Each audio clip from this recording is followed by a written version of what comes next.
നിങ്ങളുടെ ഇഷ്ട പരമ്പരകൾ എക്സ്ക്ലൂസീവായി സൺ നെക്സ്റ്റ് ആപ്പിലൂടെ തികച്ചും ഫ്രീ ആയി ഇപ്പോഴേ ആപ്പ് ഡൗൺലോഡ് ചെയ്യൂ. അയ്യോ സോറി ദേവിക സുധീന്ദ്രൻ അല്ലേ? ഇന്ദ്രനും ചന്ദ്രനൊന്നുമില്ല. ദേവിക സുധി മനോഹർ. ഇനി വന്ന കാര്യം പറഞ്ഞോളൂ. ഞാനിത് തരാനായിട്ട് വന്നതാ. എന്താ ഇത്?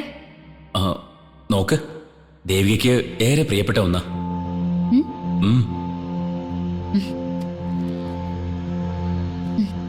തുറന്നു നോക്ക്.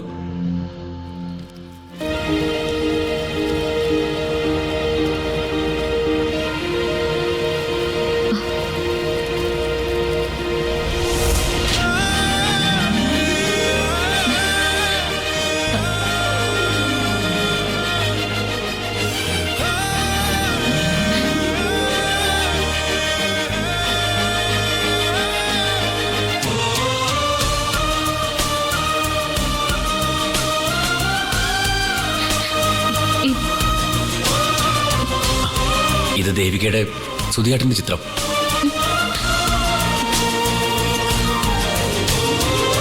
ഞാൻ ദേവികയോട് പറഞ്ഞിരുന്നല്ലോ, സുധിയേട്ടന്റെ ഒരു ചിത്രം ദേവികയ്ക്ക് സമ്മാനമായിട്ട് തരുമെന്ന്. അപ്പൊ ഇത് എനിക്കുള്ള സമ്മാനം?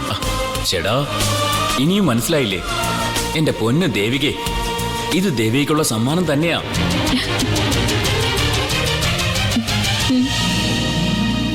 ഇതിലും വലിയൊരു സമ്മാനം ഈ ലോകത്ത് ആർക്കും ദേവിക്ക് തരാനാവില്ലെന്നും എനിക്കറിയാം. സുധിയേട്ടന്റെ ചിതാഭസ്മം ഇരിക്കുന്ന റൂമിൽ തന്നെ ഈ ചിത്രം വയ്ക്കണം.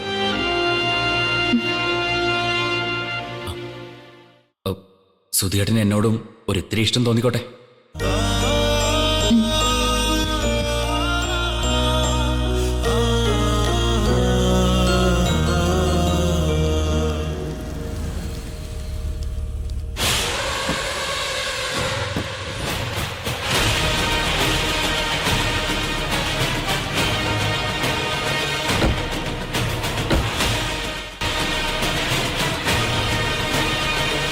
നമ്മുടെ ഈ വരവുകൊണ്ട് വല്ല പ്രയോജനം ഉണ്ടാവോ? അവളെ ഇവര് ജോലിയിൽ നിന്ന് പിരിച്ചു വിട്ടില്ലെങ്കിലോ? പിരിച്ചുവിടണമല്ലോ.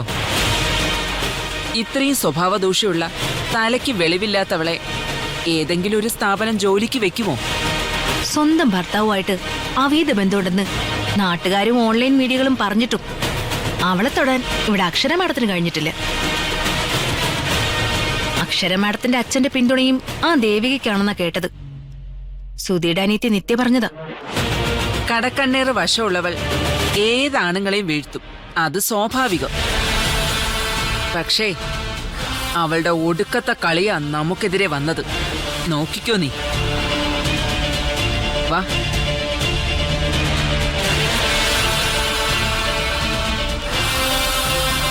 ആ എടി നേഴ്സ് വെച്ചേ, അവിടെ നിന്നേ.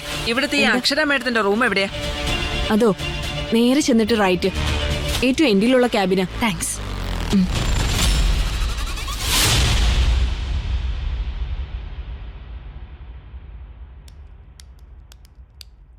അമ്മേ, എന്താടി? നോക്കിക്കേ.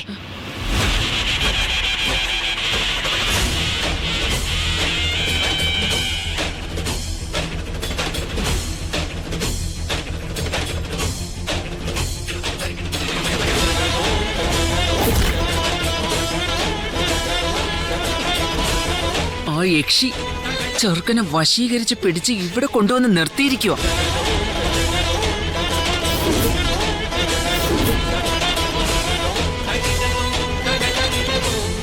ഇവള ഞാൻ ഇന്ന്. എന്തായാലും ദേവിക്ക് സന്തോഷായില്ലേ? സന്തോഷായി. ഒരുപാട്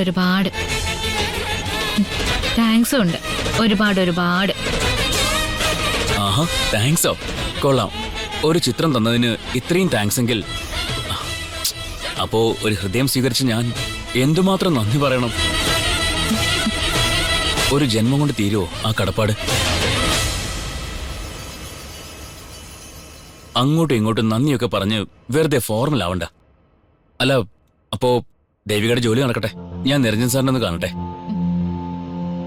ആ,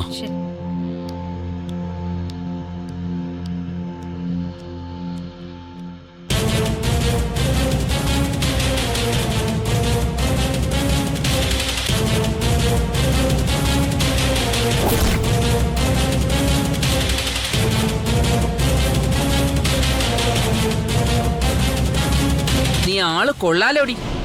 നിങ്ങക്ക് എന്താ വേണ്ടേ? ഞങ്ങൾക്ക് വേണ്ടതിനെയാ നീ റാഞ്ചി എടുത്തിരിക്കുന്നത്.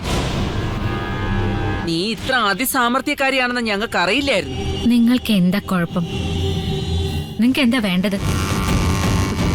വല്ല ചികിത്സയും തേടി വന്നതാണെങ്കിൽ OP-യിൽ പോയി ടോക്കൺ എടുക്കണം. എന്നിട്ട് ഏത് ഡോക്ടറാണെന്ന് വെച്ചാൽ കാണണം. ഞങ്ങള് മരുന്നിന് വന്നതല്ലടി, ചികിത്സിക്കാൻ വന്നതാ നിന്നെ. സിദ്ധേട്ടൻ എന്തിനാ ഇവിടെ വന്നത്? അത് പോയി സിദ്ധാർത്ഥനോട് ചോദിക്കണം. നിന്നെ കാണാനാണെന്ന് എനിക്കറിയാം. അതെന്തിനാണെന്നാ ചോദിച്ചത്? അതും പോയി സിദ്ധാർത്ഥനോട് ചോദിക്ക. നിങ്ങൾക്ക് അറിയത്തില്ലല്ലേ? നിങ്ങൾ വിളിച്ചു വരുത്തിയതല്ലേ? ആണെങ്കിൽ നിന്റെയും നിന്റെ അമ്മയുടെയും ചോദ്യങ്ങൾക്ക് മറുപടി പറയേണ്ട ബാധ്യതയൊന്നും എനിക്കില്ല. അന്ന് വീട്ടിൽ വന്ന് അനാവശ്യം പറഞ്ഞപ്പോ മിണ്ടാതെ നിന്നത് അത് ഞങ്ങളുടെ വീട്ടുമുറ്റായതുകൊണ്ടാ. അതുകൊണ്ട് മാത്രം ഒരു മര്യാദ കാണിച്ചത്. ആ മര്യാദയെ നിങ്ങൾ ദൗർബല്യമായോ ഭയമായോ കാണരുത്. നീ എന്ത് ചെയ്യൂടി? എന്ത് ചെയ്യും? ഇതൊരു ആശുപത്രിയാണ്. ഇവിടെ കിടന്ന് ഇങ്ങനെ ബഹളം വെക്കരുത്. ആശുപത്രി ഞാൻ വലിച്ചു കയറി 8 കാണിച്ചു തരാം. കാണണോ? ഞാൻ സെക്യൂരിറ്റിയെ വിളിക്കും. അവര് വന്നാലുണ്ടല്ലോ അമ്മയെ മോളെ തൂക്കിയെടുത്ത് പുറത്താക്കും. ഓ, സെക്യൂരിറ്റിക്കാരും പ്രായഭേദമന്യേ നിന്റെ ആൾക്കാരായിരിക്കും അല്ലേ? ഛേ, എന്തൊരു വൃത്തികെട്ട നാവാ നിങ്ങളുടേത്. സ്വന്തം മകൾ അടുത്ത് നിൽക്കുമ്പോഴാണ് ഇങ്ങനെയൊക്കെ സംസാരിക്കുന്നേ. ഇഷ്ടം. എന്റെ മകൾക്ക് പറഞ്ഞുറപ്പിച്ച ചെറുക്കനെ കണ്ണും കയ്യും കാണിച്ച് വശീകരിച്ചവളാ ഇവള്. നിന്റെ അത്രയും വൃത്തികെട്ട മനസ്സല്ലടി ഞങ്ങളുടേത്. നിങ്ങൾ മാറി, എനിക്ക് വേറെ ജോലിയുണ്ട്. നീ പോയി ചെയ്യടി. ഇന്ന് നിന്റെ ഇവിടുത്തെ അവസാന ജോലി ദിവസമാ. നീ ചെയ്യ് ഒടുക്കത്തെ ജോലി.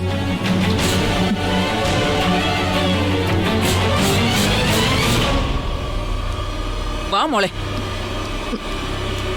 എന്തൊരു നാണക്കേടാ മാഡം ഇത്. എന്തു പറ്റി സുനിത്? ഇതിൽ കൂടുതൽ ഇനി എന്തു പറ്റാൻ? കാര്യം പറയൂ. വഴിയെ പോകുന്നവരൊക്കെ ഇവിടെ വന്ന് ബഹളം വയ്ക്കുന്നു. അവരുടെ മകളുടെ കല്യാണ നിശ്ചയം മുടക്കിയെന്നോ മകളുടെ ഭർത്താവാകേണ്ടിയിരുന്ന മാണിക്യത്തെ തട്ടിയെടുത്തു എന്നൊക്കെ പറയുന്നു. സുനിത, ഇത് ആരുടെ കാര്യം പറയുന്നേ? എനിക്ക് മനസ്സിലാവുന്നില്ല. ഇതാണ് കുഴപ്പം.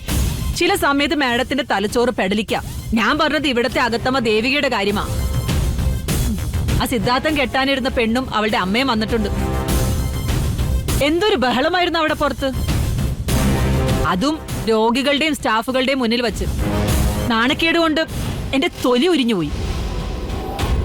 ദേവിക കുറച്ച് മര്യാദ കാണിക്കണ്ടേ? സ്ഥാപനത്തിന്റെ അന്തസ്സോർത്തെങ്കിലും. ഏഹേ, അവളും ജില്ലു ജില്ലെന്ന് നിന്നു. നാണമില്ലാത്തവൾ. എന്നിട്ട് എന്തായി? ഒടുക്കം ആ പെണ്ണും ആ പെണ്ണിന്റെ അമ്മ എവിടെ? ആ, ഞാൻ ഈ വിവരം പറയാൻ ഇങ്ങോട്ട് വന്നില്ലേ? മിക്കവാറും അവരിങ്ങോട്ടേക്ക് വരും. ഇതൊരു കഷ്ടം. ഇത് അനുഭവിക്കാം. അതല്ലാതെ വേറെ മാർഗമില്ലല്ലോ മാഡം. തൊണ്ടയിൽ പഴുത്താം, പിന്നെ എന്ത് ചെയ്യും? പണ്ടേ ഞാൻ മാഡത്തോട് പറഞ്ഞതാ, ഭർത്താവിന്റെ ചാവിന് പകരം വീട്ടുക എന്നതാണ് ദേവികയുടെ ലക്ഷ്യമെന്ന്. നോക്കിക്കോ, അവൾ ഈ ഹോസ്പിറ്റലിനെ ഉപ്പ് തവിടാക്കും.